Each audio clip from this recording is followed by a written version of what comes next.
E esta é uma marca interessante do nosso país, é que todos os presidentes, o Chissano, a única exceção é Samora Machel, Chissano, Ebusa e até se calhar o presidente Inhosse, os filhos todos estão de uma forma ou de outra ligados ou interligados com o grande capital. Portanto, sempre ligados a serem empresários de muito sucesso, sem nunca terem tido história familiar nenhuma de gerir uma única barraca. Então, uma coisa engraçada é que todos estes filhos dos dirigentes dos últimos 3 consulados estão sempre ligados com indícios de droga ou indícios de crime. Então, é isto que também marca um bocadinho o nosso país.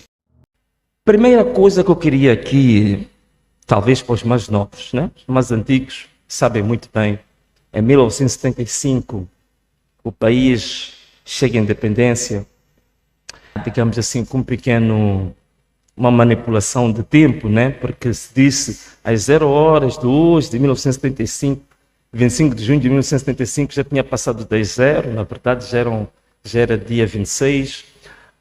Quando nós alcançamos a independência, todos nós estávamos, digamos, empenhados, este fulgor que toda a gente tinha pela autodeterminação, pela liberdade, depois de 500 anos de opressão.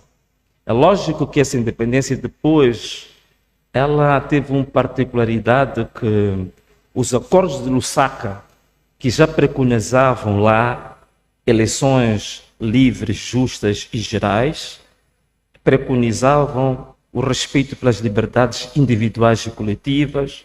Quando nós, depois deste magnífico discurso, no Estado, já ainda não era Estado da Machado, ainda era o Estado de Salazar, na altura que o discurso foi feito. Então, o partido que governou o país desde o início pegou naquele acordo de Lusaka, rasgou assim, de cima para baixo e da esquerda para a direita, e introduziu o monopartidarismo e depois, em 77, definiu-se como ideologia política comunista. E também vieram outras coisas com isso, não é? Depois, estou a falar disto porque estou a falar dos processos da exclusão política, o processo da exclusão social tem história, não começa de hoje. Portanto, há um ADN que começa exatamente em 75 para a gente reavivar a memória.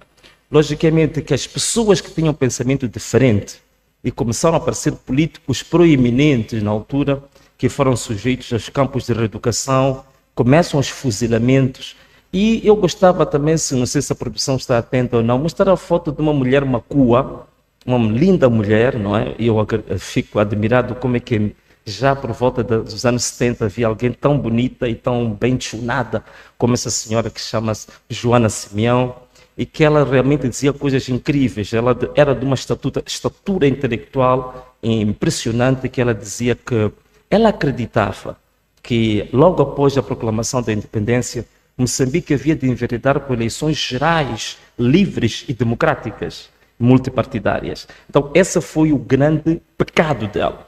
Esse foi o grande crime que ela cometeu e foi executada. Portanto, começam as execuções, para não falar do Urias Simango, Padre Guengere e tantos outros que vocês todos já começam. Mas só para entender como é que este percurso, como é que este ADN da exclusão sempre marcou o nosso país. Quer dizer, a questão fundamental em que este partido começa a governar Moçambique como partido único, nas palavras, digamos assim, impressionantes de um antigo combatente, e que veio na página do jornal Savana, logo na capa principal, que dizia que para Frelimo era uma norma fuzilar, quer dizer, não era normal, era uma norma. Quando é uma norma, significa que é algo instituído, aprovado, é algo que se tornou institucional, digamos assim. Era norma, fuzilar, matar, e a morte do diferente, a exclusão do diferente,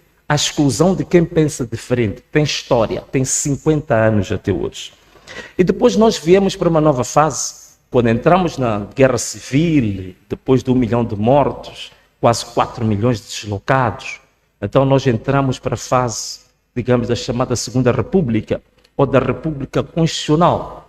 Mas quando vemos para a República Constitucional, que é abrimos-nos para o mercado internacional, abrimos para o chamado mercado livre, ou para a economia de mercado. Também veio este mesmo partido, se converte, portanto, de um partido comunista e que baseava-se na norma de fuzilar, ele passa e se converte naquilo que hoje sabemos que o país está se tornando. Começam os primórdios de converter Moçambique num narco-estado.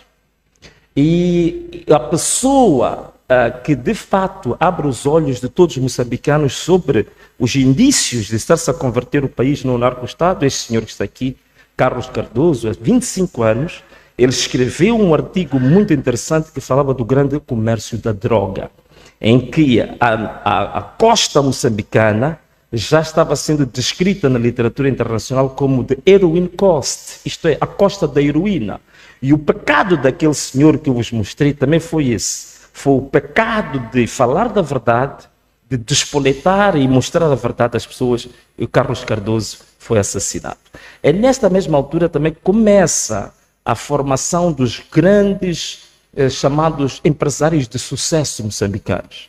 Começa, digamos, esta chamada burguesia nacional, que curiosamente uma coisa que inicia nessa altura, já o primogênito do presidente na altura, Joaquim Chissano, também esteve envolvido não só com indícios de envolvimento no assassinato do Carlos Cardoso, mas também de toda a falência, bancarrota, roubo que se fez, sobretudo no sistema financeiro, nos bancos.